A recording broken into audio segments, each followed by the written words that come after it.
गुलशन सैयदा कायनात बीबी फातिमा सलामुल्लाह अलैहा के उस हसीन तरीन फूल की बारगाह में जो आइम्मा अहले बैत की शान भी हैं,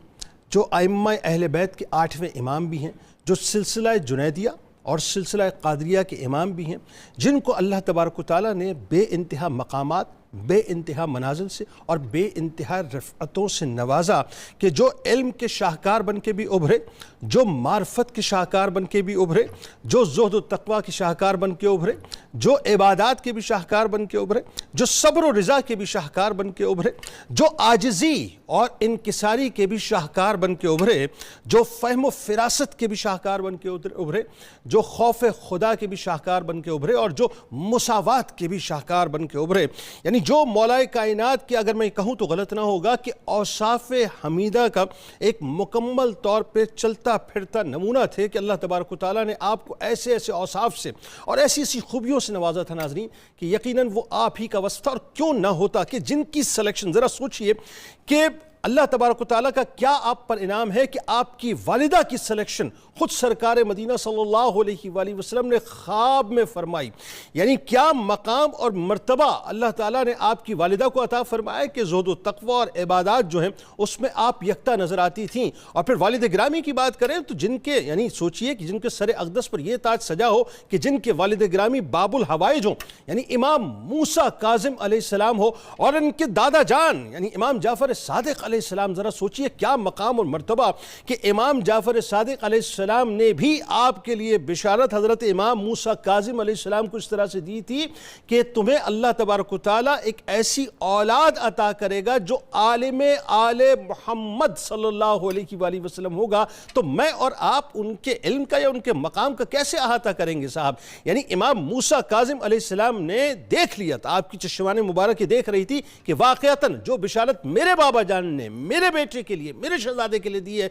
मैं नहीं, वो इसी तरह से अल्लाह ताला ने आपको वो औसाफ अता किए थे। और इसीलिए आप बरमला खानदान वालों के सामने और उनके भाइयों के सामने इस बात का इजहार करते थे कि जो पूछना है इनसे पूछ लिया करो। और अल्लाह ताला ने आपको उन रफ़तों से नवाजा कि सिर्फ 20 बरस की उम्र थी, नौजवानी थी, 20 बरस की उम्र थी, लेकिन सरकार मदीना सल्लल्लाहु अलैहि वसल्लम की बारगाह में यानी मस्जिद नबवी में आप तशरीफ़ फरमा हुआ करते थे और लोगों को हदीस की, फ़िक़्ह की तालीम दिया करते थे और फतावे दिया करते थे। यहाँ तक कि उस सरज़मीन के बड़े बड़े उलमा और फुक़हा जो है वो आपकी बारगाह में आकर ज़ानुए तलम्मुस तय किया करते थे। और अल्लाह ताला ने नाज़रीन आपको जो औसाफ़ अता किए थे उसमें फ़हम व फ़िरासत आपकी कमाल थी। यानी मामून के कई वाक़यात ऐसे हैं कि जिसमें तारीख़ आज भी ये कहने पर मजबूर है कि आपकी फ़िरासत अपनी इंतहा को नज़र आती है। और अल्लाह ताला ने आपको वो मकाम भी अता किया कि जहाँ नसबी फ़जीलतें आपकी औज कमाल पर, यानी सोचिए ना कि इनसे बड़ी नसबी फ़जीलत किसकी होगी साहब कि जिनके अजदाद में मौलाए कायनात हो,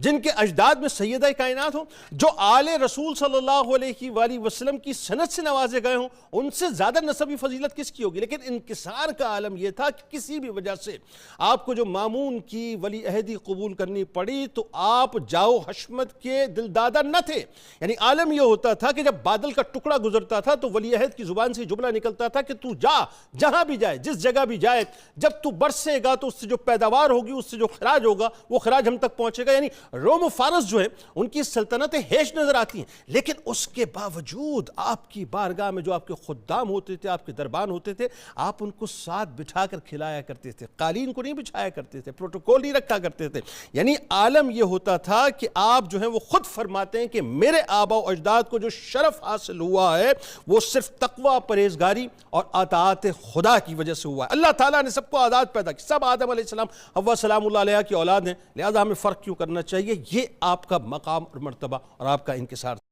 के ज़माने में ऐ इमाम अली रज़ा तुमसे अफजल कोई नहीं कहा कि कसम ना उठाओ, हो सकता है कोई और तकवे वाला बड़ा हो और तकवे की बुनियाद पर ही इज्जत मिला करती है। कितनी बड़ी आजिज़ी है, कितनी बड़ी इनकिसारी है कि इतना बड़ा हस्बी नस्बी और इल्मी मकाम होने के बावजूद कोई देखता है तो सजदे में नजर आते हैं, कोई देखता है तो गिरिया कना नजर आते हैं, कोई देखता है तो कुरान की तिलावत में नजर आते हैं, कोई देखता है तो रब के खौफ में नजर आते हैं, कोई देखता है तो मखलूक की खिदमत करते नजर چاہتے ہیں. یہی حقیقت میں معرفت ہے اور یہی حقیقت میں اسلام ہے. اور حضور کی اولاد نے جو اسلام سکھایا, اسی لیے تو نبی پاک نے کہا کہ قرآن کو اور میری اولاد کو تھام لو, میرے اہل بیت کو تھام لو. انہوں نے بتایا ہے کہ عاجزی کیا ہوتی ہے, اور یہ بات پوری دنیا کے ناظرین سن لیں. اہل بیت اطہار نے محبت سکھائی ہے, پیار سکھایا ہے. وہی دربار جہاں سے ان کے والد گرامی قدر کو جو ہے وہ شہید کیا گیا, اور جب اسلام کی بات آئی تو اسی دربار میں بیٹھ کے دین کو پھیلانے والے بن گئے.